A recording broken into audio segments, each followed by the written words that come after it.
د طالب ملایانو د لوی غونډې پریکړه لیک 11 مادې. لومړۍ ماده اسلامي نظام د الله تعالی ستر نعمت او مومن ملت غوښتنه وه. تجربو ثابته کړې چې اسلامي نظام له ځان سره عزت او برکت راوړي. دوهمه ماده مونږ له امیر المؤمنین سره خپل بیعت تجدیدوو او په کلکه یې ملاتړ کوو. دریمه ماده څرنګه چې اسلامي امارات د افغان ولس له متن څخه راپورته شوی او هیڅ بهرنی جهت د هغه په داخلي چارو کې د لاسوهنې حق نه لري، همدا یې د داخلي مشروعیت موثق دلیل دی.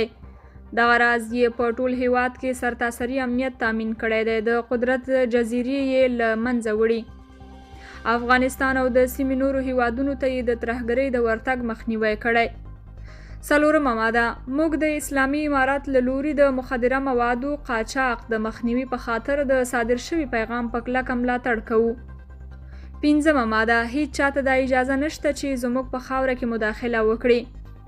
شپږمه ماده د اسلامي امارات په وړاندې مسلحانه بغاوت فساد فی الارض بلل کیږي او دفع یې په نظام او خلکو واجب دی. اوومه ماده په ملت غږ کوو چې د داعش په نوم ډله خوارج او دلته فساد خپروي او له دوی سره تعامل قابل قبول نه دی. اتمه ماده له هغو علماو څخه چې په ټولنیزو رسنیو کې اختلافات او مناظرې په نوم کړنې کوي غوښتنه ورنه کوو چې له دې کار څخه ډډه وکړي. نهمه ماده په اسلامي امارات غږ کوو چې عدالت، دیني او عصري تعلیم، صحت، زراعت، صنعت د اسلامي مقدس شریعت په رڼا کې د اقلیتونو، ماشومانو، میرمنو او ټول ولس حقونه او په ټولو کې هر اړخیز پرمختګ، اقتصادي ودې او متوازن انکشاف ته خاصه توجه وکړي. لسمه ماده موږ د اسلامي امارات په مشرتابه غږ کوو چې خپل موجود وحدت نور هم محکم کړي.